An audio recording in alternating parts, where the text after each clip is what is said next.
रथम नवेद्यम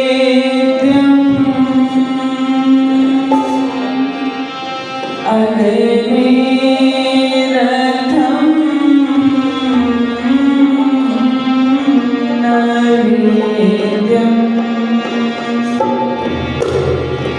ओम शांति शांति शांति।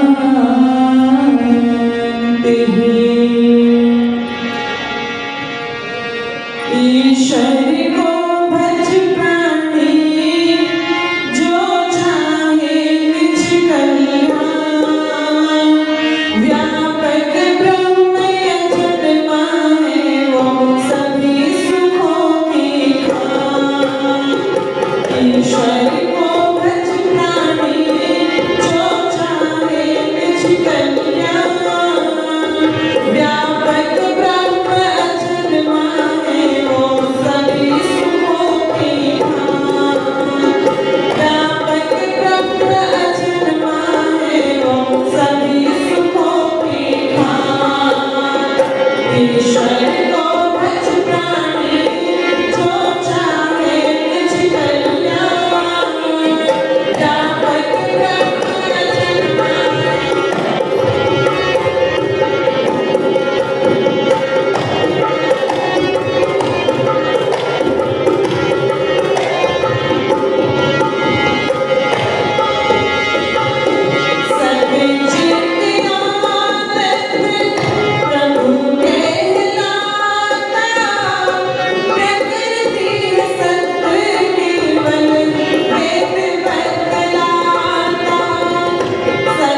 बहुत ही आदर सम्मान श्रद्धा के योग्य इस व्याख्यान वेदी की शोभा को बढ़ाने वाले, जिनके ब्रह्मत्व में रहकर के हम इस पवित्र पावन यज्ञ को करते हैं, जो इस पवित्र पावन आर्य समाज के बहुत ही यशस्वी धर्माचार्य भी हैं, श्रद्धेय पूज्य आचार्य जगदीश वाचस्पति जी, उन्हीं के साथ बैठे हैं दूसरे पूज्य आचार्य जी के नाम से परिचित हैं, मैं उनका भी सम्मान करती हूँ।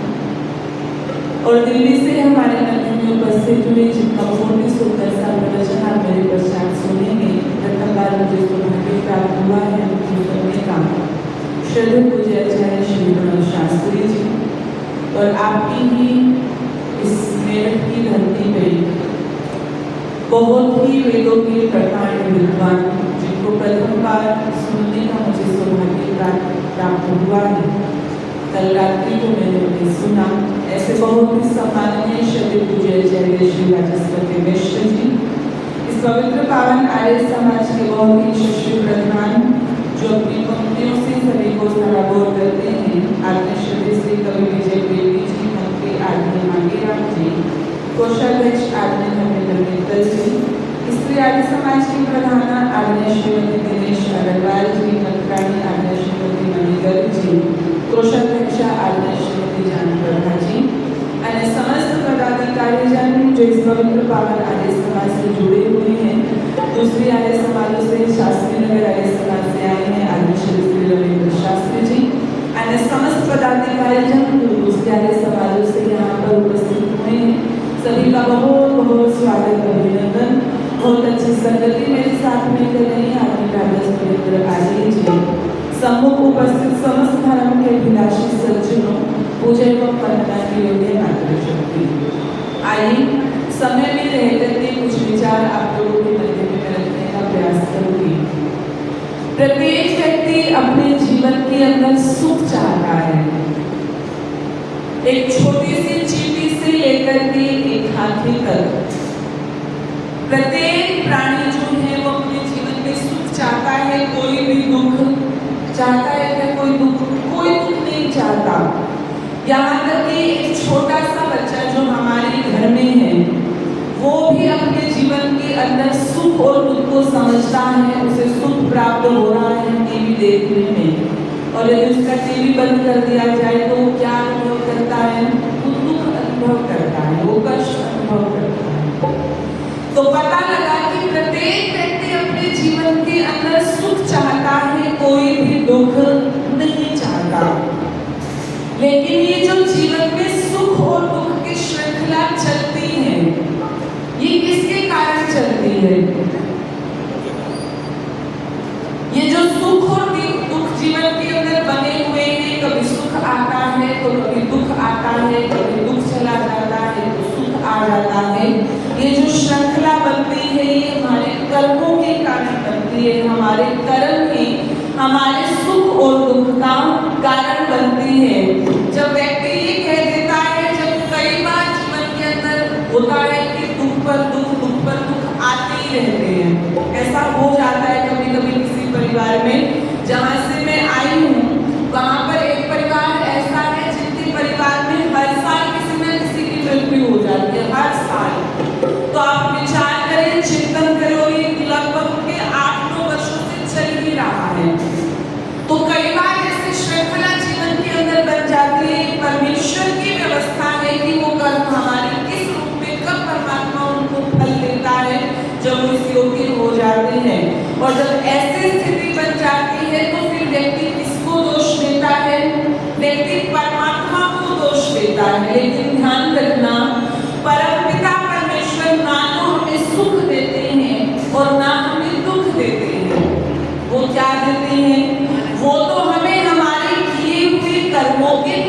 कौन से हैं वो 5 काम?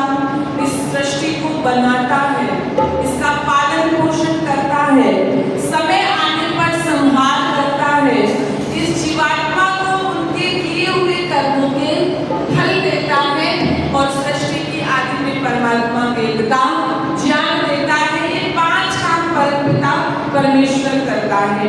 इसमें जो चौथी बात है कि परमात्मा इस जीवात्मा को उनके किए हुए कर्मों के फल देता है।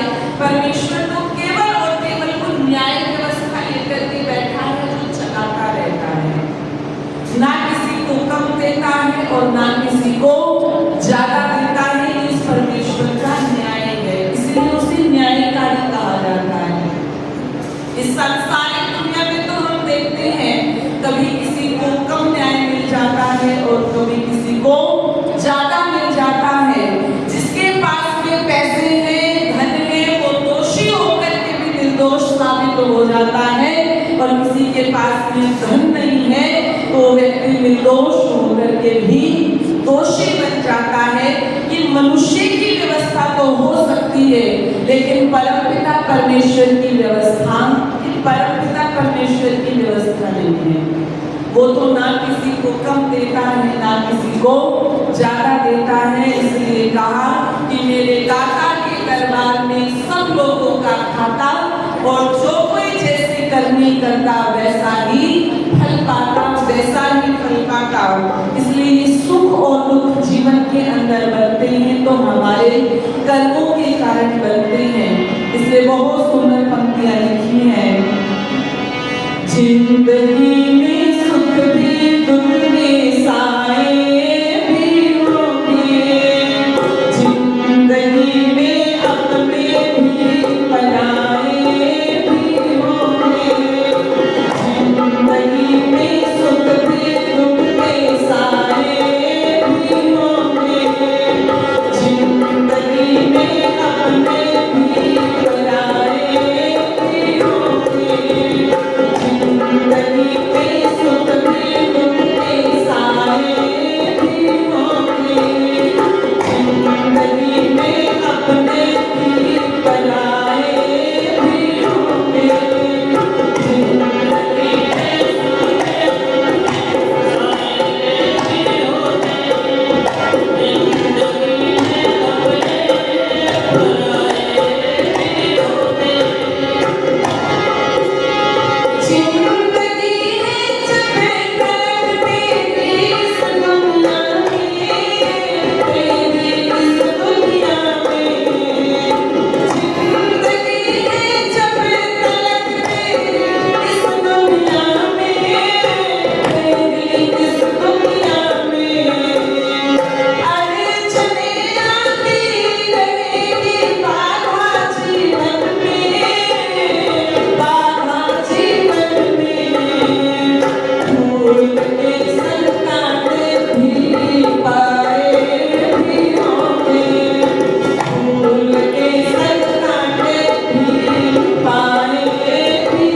चलता रहता है।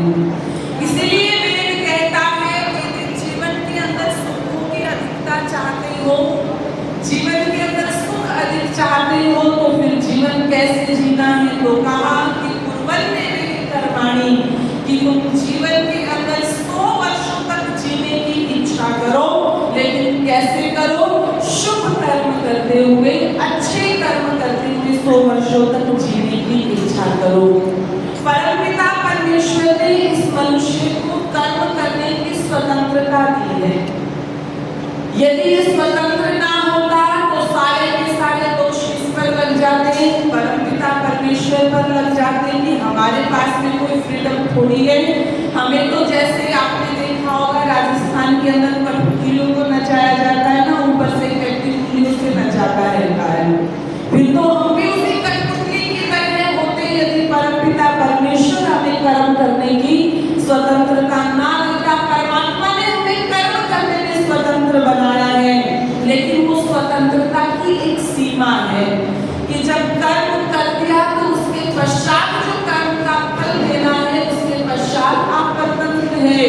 वो कर्म का फल फिर परमपिता परमेश्वर के हाथ में है। वो कब देगा, कैसे देगा, उस व्यवस्था को केवल वही जानता है, लेकिन मिलेगा जरूर। अवश्य में भोक्तव्यम प्रीतम करम शुभाशुभम, जैसे 1000 कर्मों के अंदर एक बछड़े को छोड़ दिया जाए तो वो बछड़ा सीधा अपनी माँ के पास पहुंचता है, उसे ढूंढ लेता है।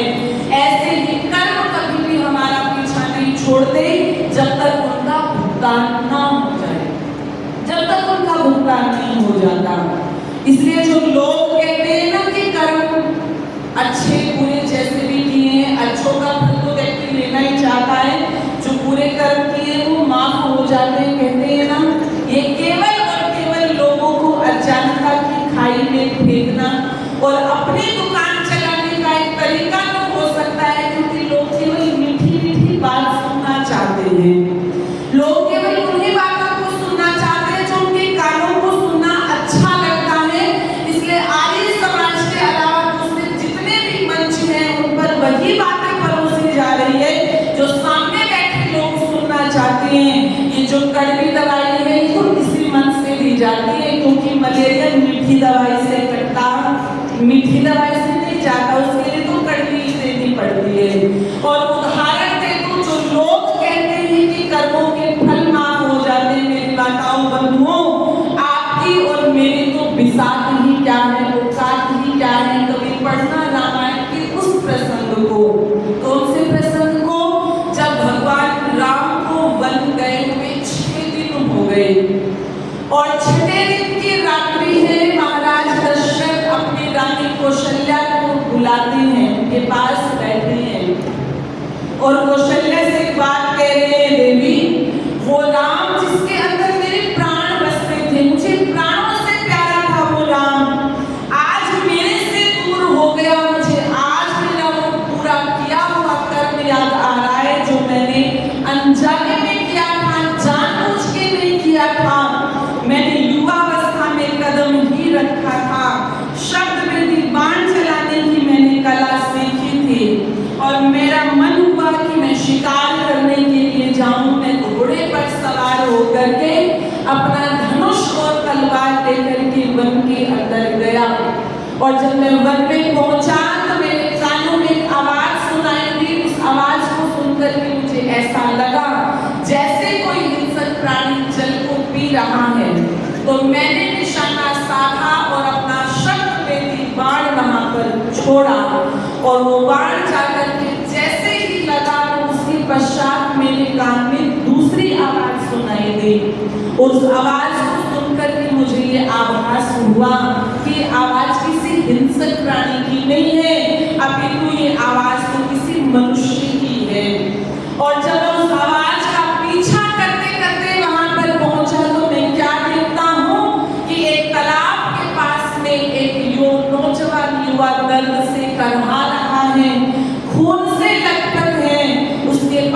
जाकर के जब मैंने उससे उसका परिचय पूछा तो उसने अपना नाम बताया, श्रवण कुमार, कि मेरा नाम श्रवण है।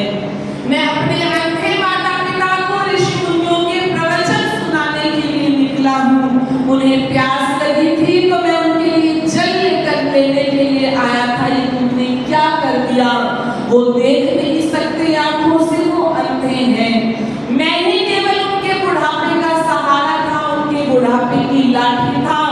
अब वो मेरे बिना कैसे जीवित रह पाएंगे? मुझे ये लगता है कि मेरे प्राण निकलने वाले हैं। मैं केवल इतना चाहता हूँ कि आप मेरे माता पिता जो वहाँ पर प्यास से व्याकुल हैं, उन्हें जाकर के पानी पिला दो, और जब तक वो पानी ना पीले अपनी वाणी से कुछ मत बोलना। यदि उन्हें पता लग गया कि उनका बेटा श्रवण नहीं है तो वो पानी को नहीं पिएंगे। कहते हैं श्रवण अपने प्राणों को त्याग देते हैं। महाराज दशरथ पानी लेकर के श्रवण के माता पिता के पास पहुंचे, और जब वहां पर पहुंचे और पानी पीने के लिए जब आगे बढ़ाया तो वहां पर उनके माता पिता कहते हैं, श्रवण तुम बोल क्यों नहीं रहे हो? कितनी बार तुमसे पूछा, आज तुम जवाब क्यों नहीं दे रहे हो? तुम तो एक बार बोलने से हमारे प्रश्नों के उत्तर दिया करते थे, आज क्या हो गया है जो तुम बोल नहीं रहे हो? जब इस तरह से बातें चली तो महाराज दशरथ ने सारी घटना सुनाई। कहा कि ये पाप मेरे से हुआ है, लेकिन ये पाप मैंने जानबूझकर नहीं किया, ये पाप मेरे से अनजाने में हुआ है, अनजाने में हुआ है। जब ये बात कही तो अंधे माता पिता बिलख बिलख करके रोने लगे, फूट फूट करके रोने लगे और कहने लगे, ये तुमने क्या कर दिया? उस श्रवण के बिना हम कैसे जीवित रहेंगे? वही तो हमारे जीने का सहारा था।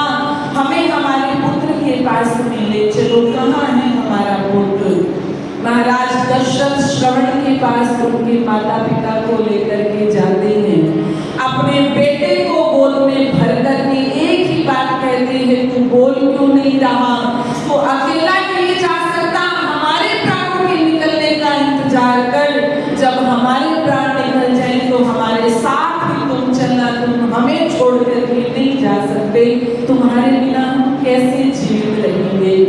इतना वियोग में तड़प रहे हैं, और उन्हीं तड़पती हुई अग्नि से वो शब्द श्रवण के माता पिता के मुख से निकले। क्या निकले? मेरे पुत्र के प्राणों को लेने वाले, मेरे पुत्र के प्राणों को लेने वाले, ना सुख पाएगा, ना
और रामायण चीख चीख करके इस बात को कह रही है कि महाराज दशरथ तड़पते रह गए, ये कहते रह गए, राम तू मुझे जेल के अंदर डाल दे, लेकिन तू बनवासी मत हो, क्योंकि मैं तेरे बिना जीवित नहीं रह सकता। वो दशरथ हाय राम कह करके अपने प्राण दे देते हैं। इसीलिए यही बात को कौशल्या से कह रहे हैं, कौशल्या मैंने किसी का पुत्र छीना तो देखो कैसा मेरा वो कर्म मेरे पास में लौट करके आया। उस कर्मफल व्यवस्था के आधार पर मेरा पुत्र भी मुझसे दूर हो गया, जो लोग कहते हैं कि किए हुए कर्म माफ हो जाते, वो माफ नहीं होते। जब तक उनका भुगतान नहीं हो जाता उनको हमें भोगना ही पड़ता है, वो कर्म हमारे खाते में पड़े रहते हैं। इसलिए माताओं बंधुओं, यदि जीवन के अंदर हम ये चाहते हैं कि जीवन में दुख तो कम हो, ऐसा तो कभी नहीं हो सकता कि जीवन के अंदर दुख समाप्त ही हो जाएंगे, वो तो कभी होगा जब जीवात्मा मुक्ति की अवस्था में होता है। ये कम और ज्यादा हो सकते हैं, सुखों की अधिकता हो सकती है, दुख कम हो सकते हैं। ये तो हो सकता है कि इस जन्म का तो हमें पता है, हम इतनी सावधानी से कर्म करें कि शायद हम एक भी बुरा कर्म ना करें। हम प्रयास कर सकते हैं, ऐसा हो नहीं सकता, बहुत कठिन है। लेकिन इस जन्म से पहले भी अनेकों जन्म हमने लिए हैं और ना जाने उन जन्मों में हमने कैसे कैसे कर्म किए हैं। इसलिए कहा कि जब मनुष्य पैदा होता है, जब व्यक्ति जीवात्मा जन्म लेता है, तो 3 चीजें अपने साथ लेकर के आता है, आयु, जाति और भोग। जाति, जो मनुष्य पैदा हुआ है वो मनुष्य ही रहेगा, जो पशु पैदा हुआ है वो पशु ही रहेगा। ये जातियां बदलती नहीं है एक जन्म में। जैसे इस जन्म में मनुष्य है तो इस जन्म में मनुष्य ही रहेंगे। अगला जन्म परमात्मा जैसे हमें कर्मों के आधार पर देगा, जैसे दिखा देते ना, मनुष्य को कभी बंदर बना दिया, कभी हाथी बना दिया, ऐसा नहीं हो सकता। जिस जाति में पैदा हुआ है वही जाति इस जन्म में रहती है। आयु साथ में लेकर के आता है। मनुष्य इस आयु को घटा बढ़ा सकता है, कोई फिक्स नहीं होती, घटा बढ़ा सकता है।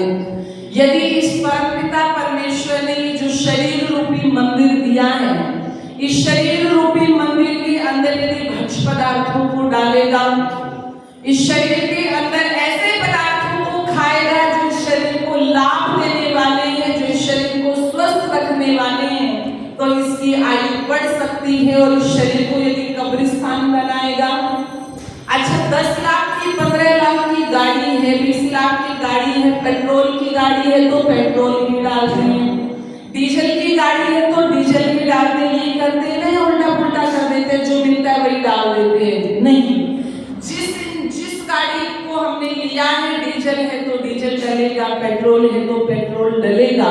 यदि उल्टा कर देंगे तो उसका इंजन खराब हो जाएगा। विचार करें, चिंतन करें। जो 10, 15, 20 लाख की गाड़ी है उसका हम कितना ध्यान रखते हैं, टाइम टू टाइम सर्विस कराते हैं। और जो परमपिता परमेश्वर ने जो गाड़ी दी है, शरीर रूपी गाड़ी, ये जो रख दिया है, इस संसार रूपी सागर को पार करने के लिए जो नौका प्रदान की है, इसके अंदर मांस आया तो मांस डाल दिया, शराब आई तो शराब डाल दी, मुर्गा आया तो मुर्गा डाल दिया, बीड़ी आई तो बीड़ी डाल दी, सिगरेट आई तो सिगरेट डाल दी। इसको हमने डस्टबिन बना दिया। निवेदन कर दूं, इस आयु को व्यक्ति घटा बढ़ा सकता है अपनी योग्यता के आधार पर, यदि इस शरीर को स्वस्थ रहने वाले यदि इन कार्यों को करेगा। भोग, मनुष्य अपने साथ में भोग लेकर के आता है, और ये जो भोग है आपने देखे होंगे, देखो वो जो दूसरी योनि के प्राणी होंगे वही भोग योनि में है, और ये जो मनुष्य है ये उन्हें योनि में है। ये नए कर्म भी करता है और पिछले किए हुए कर्मों को भोगता भी है, लेकिन जो दूसरे प्राणी है वो केवल भोगों को भोग रहे हैं, अपने नए जीवन के लिए वो कोई नया कर्म नहीं कर सकते, तो नहीं कर सकते। ये मनुष्य उन्हें योनि में है, ये चाहे तो अपने कर्मों के आधार पर कुछ भी कर सकता है। और देखो आपने देखा होगा कि भोग कैसे होती है,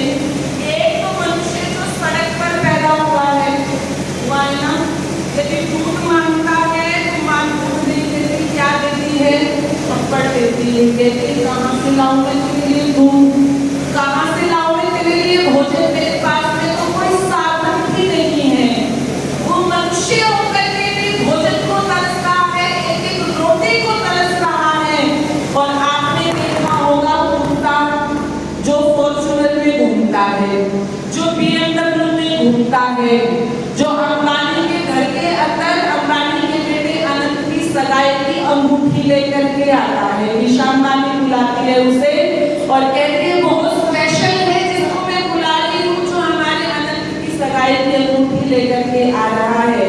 उसके पीछे एक बॉडीगार्ड है जो उसकी चेन को खोलता है और कुत्ता थोड़ा थोड़ा स्टेज पर जाता है और उसकी गर्दन के ऊपर से वहां से अंगूठी निकाली जाती है। एक वो कुत्ता है, अंबानी के घर में कोई कुत्ता है और उस कुत्ते की सुख सुविधाओं को देख करके ऐसी ऐसी चीजें खाता है जो मनुष्य ने कभी देखी ना हो और व्यक्ति के मुख से निकल जाता है। कई बार तो जब मैडम गोद के अंदर कुत्ते को लेकर के चलती है ना और वो कुत्ता उस मैडम के मुंह को चाट रहा होता है और उसको देख करके व्यक्ति कह देता है, हे परमात्मा अगले जन्म में हमें क्या बना देना, कुत्ता ही बना देते, इससे अच्छा तो मैडम की गोदी में पड़े रहते फॉर्च्यूनर के अंदर कुत्ते। ध्यान रखना वो उसके भोग हैं जो वो भोग रहा है, लेकिन वो अपने अगले जीवन को तराशने के लिए, अगले जीवन को सुधारने के लिए कोई भी कर्म नहीं कर सकता।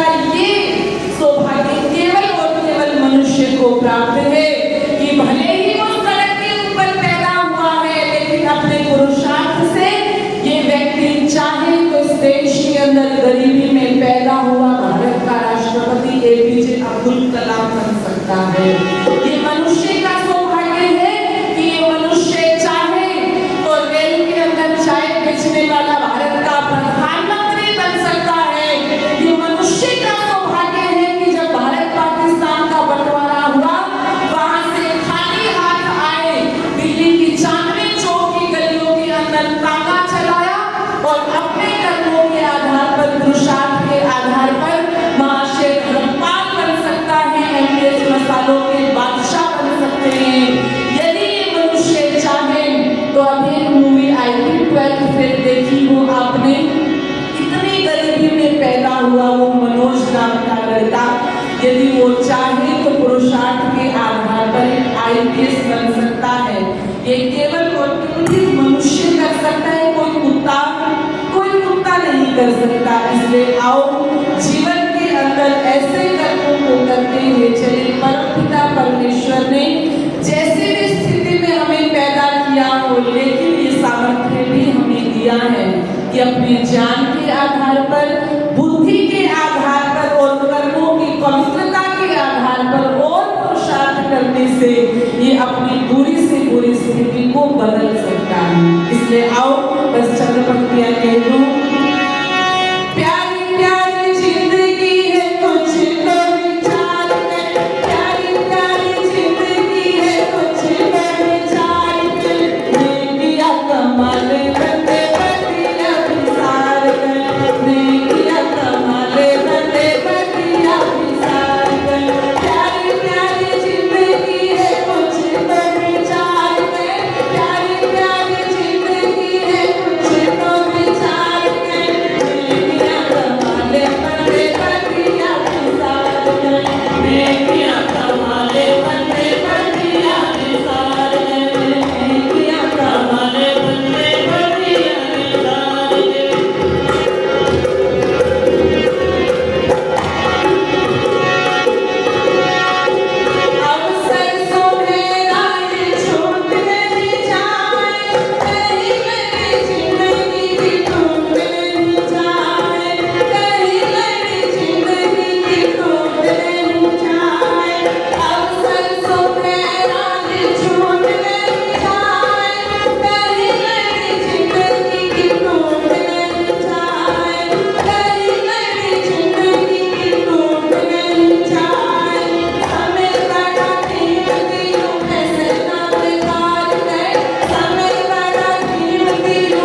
करेगी